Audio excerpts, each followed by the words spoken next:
Hello and thanks for tuning in. My name is Connor McAnuff and today I'll be presenting my work on Amazon Rainforest image classification. This project was completed for the requirements of the Springboard Data Science Career Track Workshop and includes the classic aspects of a data science project, culminating in building machine learning models for prediction purposes. All the Python code I used for this project is available on my GitHub. Please check out the link in the description below. A quick overview of the presentation contents. We'll first be giving an overview of the task. Next, we clean and organize the data. Crucially, we perform exploratory data analysis to give insights into the data as a starting point. We'll then go over the building, evaluation, and comparison of machine learning models built for classifying images. Lastly, we'll reflect and make some conclusions on the project and its outcomes. The Amazon rainforest is likely one of the most discussed ecosystems worldwide. It spans approximately 6 million square kilometers across multiple countries, including Brazil, Peru, Colombia, Venezuela, and Ecuador. The Amazon contains millions of species of plant, tree, insect, and animal life. It is also home to human civilization. Despite efforts by the Brazilian government and international bodies to protect the rainforest, it suffers from encroachment, exploitation, deforestation, and other destruction, with many consequences, including reduced biodiversity, habitat loss, climate change, desertification, and soil erosion. Satellite imagery can be used to monitor large areas of land. Previously, satellite imagery with resolutions between 30 meters per pixel and 250 meters per pixel have been used to monitor deforestation. However, at these resolutions, small-scale deforestation and degradation cannot be identified, even manually. The company Planet plans to collect daily 3 to 5 meter per pixel resolution satellite images of the Earth's surface. Planet has made publicly available a dataset containing tens of thousands of satellite images of the Amazon rainforest at 3.7 meter per pixel resolution. Due to the immense scale of the rainforest, it would be extremely cumbersome and expensive to manually classify these images repeatedly. Automated classification would allow for rapid and frequent mapping of the Amazon rainforest to identify the location and extent of deforestation and degradation. Governments and NGOs would then be able to take action to prevent further destruction. There could be other uses for automated mapping as well, for example, infrastructure, aid, census, or resource planning. The dataset was made public for a Kaggle competition in 2017. It includes over 40,000 satellite images, each 256 by 256 pixels in size. Each image covers just under a square kilometer on the ground. The images are provided in both TIFF and JPEG format. The JPEG images are in standard RGB form, while the TIFF images include a fourth channel, near-infrared intensity. Each image has been manually tagged with one or more label. The manual tagging was done through crowdsourcing of labor. The 17 classifications stem from 3 categories: atmospheric conditions, common land cover/use, and uncommon land cover/use. The uncommon land cover classifications are key to identifying deforestation and degradation. Slash and burn is a technique commonly illegally used to convert forest to farmland. Selective logging and artisanal mining are also common contributors to rainforest destruction. The dataset also includes a CSV file that provides a table with image names and their manually labeled tags. These tags are what we will try to predict when given an image using machine learning later on. Importing, cleaning, and organizing the dataset are quite straightforward. The CSV table can be read directly into a pandas data frame. The images are brought in as needed using OpenCV methods IAMRead and IAMShow. Later on, we'll organize the data into a specific format for use in the machine learning models. The images have an average of 2.87 tags per image. The tag occurrences are significantly unbalanced. Over 92% of images are tagged with primary rainforest, and over 70% of images are tagged with clear weather. The tags that indicate rainforest destruction are much less common. There are only 340 images of selective logging, 339 images of artisanal mining, and 209 images of slash and burn. A co-occurrence matrix can be used to explore which tags occur alongside other tags most frequently. For each tag on the y-axis, the co-occurrence matrix gives the proportion of images that also have each tag on the x-axis. For example, 0% of images tagged with blowdown are also tagged with haze, while 100% of images tagged with blowdown are also tagged with primary. 22% of images tagged with blowdown are also tagged with agriculture. Most tags have a very high co-occurrence with primary, understandably, as most images are tagged with primary. Images tagged with cloudy are tagged with cloudy only. There are other trends that make sense, such as cultivation, road, and habitation commonly occurring with agriculture. Slash and burn often occurs with agriculture or cultivation. Image Train 10 is shown here in JPEG and TIFF format. Immediately, we notice that the TIFF image appears washed out. This look is a result of the near-infrared channel. Train 10 is tagged with clear, water, slash burn, and agriculture, which have been labeled on the image. Agriculture appears to be tagged when there are large clearings in the forest, sometimes with new vegetation. The TIFF images are better viewed by plotting the intensity of the four channels separately. The near-infrared channel has the highest intensity for the vegetation and lowest for the water and slash burn parts of the image. For the purposes of simplicity, in addition to reading that not much success was had with the near-infrared channel of the images, it was decided to focus on the JPEG images for this project. To get a better feel for the data, we can check out a further 9 images and their tags. Train 0, tagged with haze, is noticeably different than Train 2, tagged with clear. Train 0 appears as if it has a transparent film over the entire image. Train 1 is tagged with agriculture, assumed to be the large clearing in the rainforest. In Train 4, the road appears similar to a river and was likely determined to be a road through the context of additional information, such as road maps or the surrounding images. Train 5 is very hazy, yet the forest and river behind the haze can still be made out by the naked eye. Train 6 is tagged with water, even though it is just a small portion of the image that includes water. The mean color of a single image can be taken by averaging RGB pixel values over rows and columns. The mean color of the image Train 10 is a mix of brown and green. It's not very exciting to look at and doesn't provide much useful information, as the mean color itself may not even be present in the image. It would be more informative to extract the dominant colors in the image. K-means clustering can be used to identify dominant color clusters in an image. The number of dominant color clusters desired is given to the algorithm, which determines the centers of clusters of pixels and which cluster each pixel belongs to. The second, third, and fourth images show the dominant colors found and the proportion of pixels that are nearest to each dominant color. As the number of clusters increases, additional shades of green and brown are shown to be dominant colors. Extracting the dominant colors from an image leaves you with less information than the raw image. Deep learning, state-of-the-art for image classification, works by extracting features from an image, which are not present when viewing simply the dominant colors and their proportions. Nonetheless, it is an interesting exercise in k-means clustering for image pixels. We can take the results from a k-means clustering of image pixels and replace each pixel in the raw image with the dominant color from the cluster that each pixel belongs to.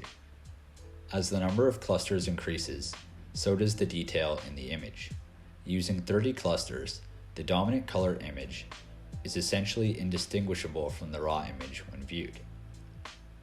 This process is a method of image quantization, wherein the number of distinct colors used in an image is reduced to compress the image file size. The raw image contains 10,950 unique pixels, yet these pixels can be represented by only 30 unique pixels if desired. The mean image of sets of images can also be calculated by summing the images together pixel by pixel and then simply dividing each pixel by the number of images in the set. Separating the images into sets by tag, it is clear the mean images by tag differ. Tags that occur less frequently with other tags are more likely to produce more distinct mean images. For example, cloudy images are tagged only with cloudy. The mean image is white-gray. Whereas partly cloudy images also include land cover below, so the mean image has green and white mixed. Artisanal mine, bare ground, and conventional mine tagged images produce mean images that are brown, with differing levels of green mixed in. The at least slight differences between image sets indicates that images with different tags contain different colors. Those different colors would have structure to them, and we can expect to be able to extract the structure as features for machine learning. The images themselves can be clustered. Here, tsne has been used to cluster a set of images containing the less common tags: bare ground, selective logging, artisanal mine, blooming, slash burn, blowdown, and conventional mine, totaling 2,280 images.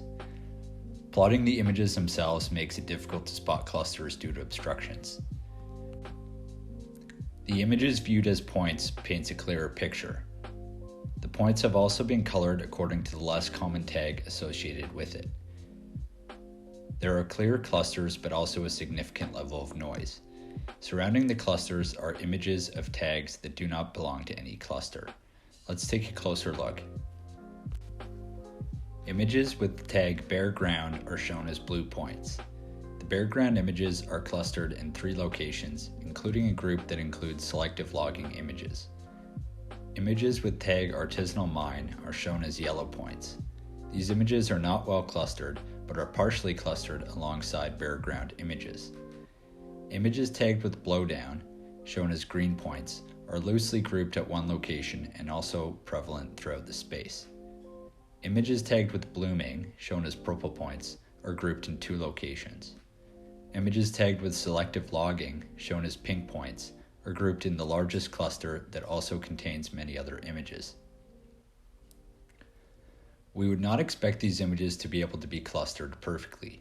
Most of the images include land use of primary rainforest, and thus will be inherently similar to each other.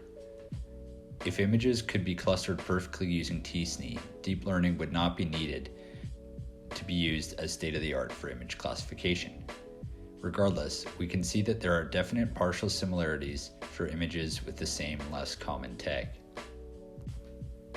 For the last part of exploratory data analysis, we will take a quick look at histogram equalization, a process in which the pixel intensities are stretched horizontally to fully cover the range of pixel intensity, 0 to 255. The histogram on the left shows the pixel intensities of the raw image, and the histogram on the right shows the pixel intensities of the equalized image. The equalized image is much higher in brightness and contrast than the raw image. This method is an image data augmentation method. Equalizing the images may allow for a neural network to better identify and extract features from the images. The purpose of the machine learning task is to classify satellite images of the Amazon rainforest as having one or more weather/land use tag. Currently, state-of-the-art image classification is done using deep learning. Convolutional neural networks, or CNNs, are widely used to classify images. Several CNNs have been developed, trained, evaluated, and compared for their ability to classify images of the Amazon rainforest. These models have varying architectures and have been implemented in Python using Keras and TensorFlow backend. 9 models have been evaluated on the same dataset. These models use varying combinations of optimizers, regularization, and image data augmentation, the details of which will be discussed model by model. First, the image and tag data must be organized into a suitable format for input into the CNN models. This process includes: first, using a dictionary of tags, the keys, and integers, the values, as a map to create the one-hot encoding sequences for each observation. A one-hot encoding sequence is an array of ones or zeros, indicating whether an image is tagged with each of the 17 possible tags. These sequences are the target variable of the models. That is, we want to predict for a new image the likelihood of each tag being associated with that image. Next, each image is loaded and converted to a NumPy array. The images are appended to a list of images, the X data, and the one-hot encoding sequences are appended to a list of sequences, the Y data. The dataset can then be saved in compressed format for later loading. At loading, the dataset is split into 70% train and 30% test datasets. Models will be evaluated using what is called the F-beta metric. To best understand this metric, we should start by understanding the F1 metric, which is the harmonic mean of precision and recall, with an equal weight attributed to each. Precision is the proportion of correct positive predictions out of all positive predictions, correct or not. And recall is the proportion of correct positive predictions out of all positive observations. Using the F1 formula as a base, a beta term is introduced, and the result is the generalized F-beta equation. For beta of less than 1, more weight and therefore more importance is put on precision. For beta greater than 1, more importance is put on recall. We will set beta equal to 2, as we want recall to be more important than precision. That means we are more okay with having false positive predictions than we are having false negative predictions. For identifying forest destruction, the consequences of a false negative are worse than the consequences for a false positive. A false negative could mean that the forest will continue to be harmed, whereas a false positive may mean a small amount of time was wasted taking a closer look. The final model evaluation metric is given as the F2 F-beta score equation. Since each observation can have many tags, precision and recall are calculated as means over each observation. This averaging is important to keep in mind, as tags with fewer observations will have less effect on the F-beta score. CNN models work by extracting features from images. Each additional convolutional layer increases the complexity of the learned features. A high-level overview of the base model architecture is as follows. The images are input as shape 128 by 128 by 3.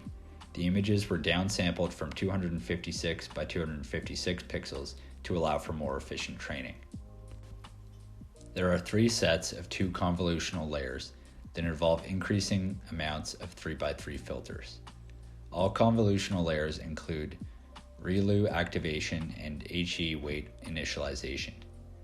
The convolutional layers extract features from the images through matrix multiplication. ReLU activation is commonly used as an activation function for CNNs. It has the advantages of being cheap to compute, converging quickly, and is sparsely activated.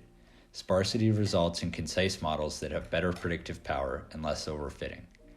HE weight initialization is used to initialize weights based on the size of the previous layer, helping to attain a global minimum of the cost function faster and more efficiently.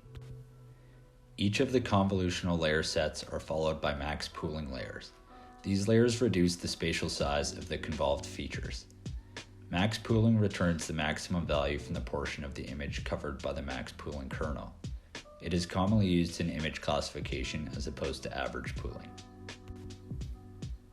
After the convolutional and pooling layers, there is a flattening layer used to convert to a 1D vector.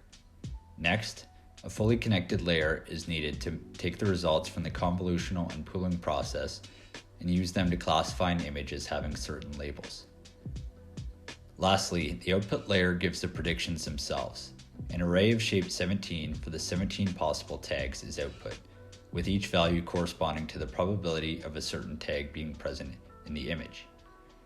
The output layer does not output an array of zeros and ones corresponding to positive or negative predictions, rather a float between 0 and 1 indicating a probability. Lastly, the image is compiled, inputting an optimizer, loss function, and any other metrics that need to be tracked. The base model has a learning rate of 0.01 and the loss is binary cross entropy. The model also keeps track of f beta as the epochs pass. The model is fit and evaluated using the following process. First, a data generator is created and the images are rescaled by a factor of 1 over 255.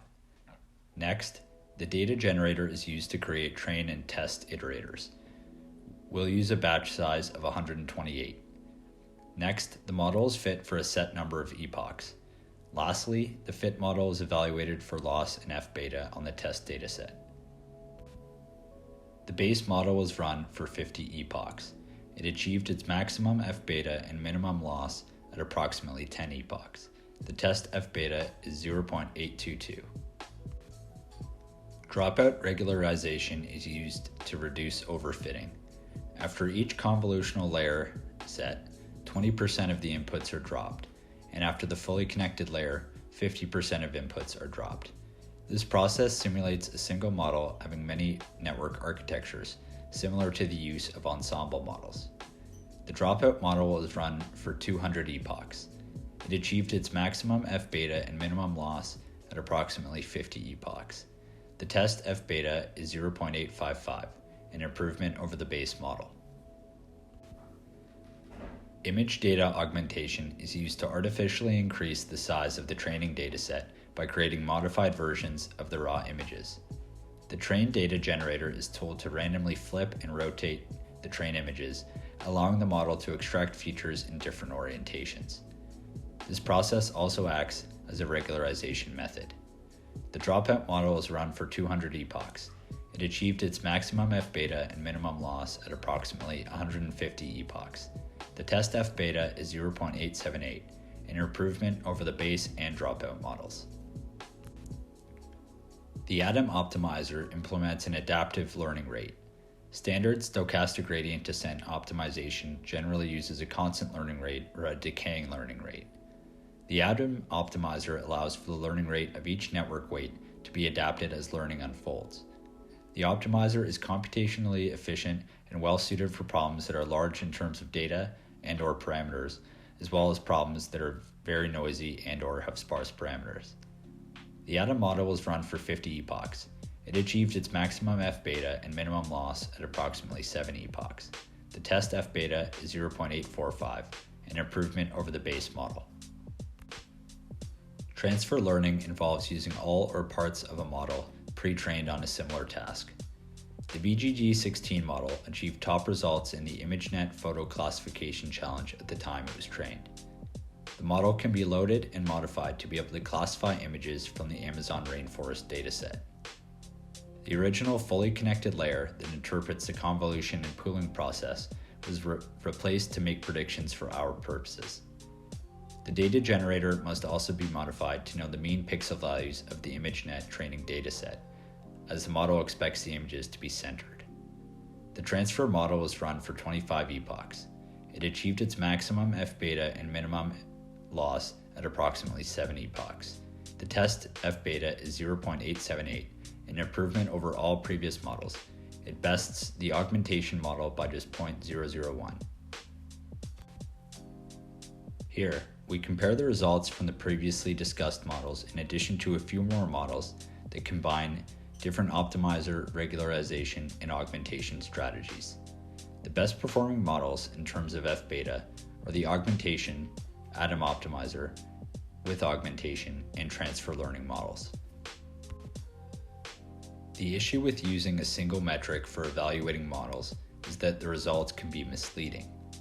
The original purpose of the model must be considered, that is, to identify deforestation and degradation of the rainforest. Therefore, it is important to assess how the models predict tags that may be associated with illegal forest destruction. The precision, recall, and f beta metrics can be calculated for each tag using the augmented data model. It is immediately clear that the f beta scores differ between tags. This same trend is seen for all other models as well. Tags clear and primary have f beta scores near to 1. However, many other tags have very low f beta scores. The tags clear and primary are much more prevalent in the dataset compared with other tags.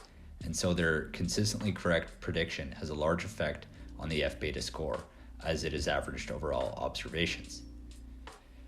Tags we can associate with forest destruction, bare ground, blowdown, selective logging, and slash burn all have F-beta scores below 0.2. Additionally, the recall for these tags are all below 0.2, meaning many occurrences are being missed. These results show that these models do not have predictive power for the most important tags, regardless of their overall performance. The precision, recall, and F-beta scores calculated on the previous slide were calculated using a prediction threshold of 0.5. As previously discussed, the model does not simply output a 0 or 1 for a prediction, rather a float between 0 and 1 as a probability. The threshold for a positive prediction can be adjusted to be lower or higher than 0.5 to achieve a higher F-beta. Adjusting the threshold cannot increase all of precision, recall, and F-beta at the same time. If F-beta increases, either precision or recall will increase and the other will decrease. For each tag, we can calculate many precisions, recalls, and F-betas using many thresholds. The maximized F-beta is shown in comparison to the F-beta for a threshold of 0.5 on the right plot. We can see that the important tags have an increased F-beta. However, that increase comes at a cost. The recall has increased, but the precision has decreased significantly. That means we were able to find a higher proportion of images with these important tags, but there are also many more instances where an image is predicted to have these tags, but in reality does not. Whether this trade-off is worth it will depend on specifics regarding how the model results are being used. It may be that to capture more instances of forest destruction, false positives will have to be sorted through manually. Regardless, the custom threshold F-betas are still very poor compared to the more common tags. Perhaps another strategy should be employed to predict the less common, more important tags. As a proof that the less common tags can be better predicted, let's build a model specialized in predicting whether an image includes slash and burn land cover. In the original dataset, there are 209 images tagged with slash burn and 40,270 images that are not tagged with slash burn. For the new model, the training dataset will include 146 of the 209 raw images tagged with slash burn, as well as 438 augmented raw images, rotated to varying degrees. The training dataset also includes 584 random raw images from the original dataset not tagged with slash and burn. The test dataset includes the remaining 63 raw images tagged with slash burn and 437 random raw images from the original dataset not tagged with slash burn. The base model architecture was fitted and evaluated using the slash burn specific dataset. The model performs much better than the original augment model in predicting slash burn. With a prediction threshold of 0.5, F-beta has increased from 0 to 0.608. Precision is still poor, however, we have considered recall to be more important. Guessing all observations to be positive results in a test F-beta of 0.419, so we can see that the specialized model does have predictive power. To be able to predict these less common, more important tags, a one-versus-all approach could be taken for each tag, augmenting the datasets to artificially expand them. Another shot at data augmentation was taken using histogram equalization on all images in the dataset. This process did not improve model performance. What are the biggest takeaways from this work? First, dropout regularization, image augmentation, and the Atom optimizer all increased performance relative to the base model. The VGG16 transfer learning model was successfully used to match, even slightly edge out, the performance of the best model built from scratch. The F-beta score of all models is misleading. Taking the mean F-beta from all observations obscures the lack of predictive power from the less common, more important tags. The prediction threshold can be optimized to increase F-beta for each tag. However, it comes at the cost of lowering precision, increasing false positives. Using a specialized one-versus-all model with an artificially increased in size dataset increased slash burn F beta from 0 to 0.608, showing that the specialized model has predictive power for predicting slash burn images, and the previous models do not. The same one-verse-all approach could be taken for all less common tags to allow for automated classification of Amazon rainforest satellite images. Image equalization did not improve predictive performance of the slash burn model. There is plenty more that could be done with this dataset. A one-verse-all model for each of the less common, more important tags would be the most valuable task to spend time on. The F-beta scores could be drastically increased to allow for accurate prediction of forest destruction. The less common tags would benefit from additional data augmentation to artificially expand the datasets. Test time automation may improve predictive capabilities. Ensemble models are known to produce better predictions and may help for this dataset. The learning rate could also be tuned, or perhaps a decaying learning rate could be experimented with. Thanks so much for watching. I really hope you enjoyed the presentation. Please feel free to reach out on LinkedIn or YouTube if you have any feedback, questions, or comments.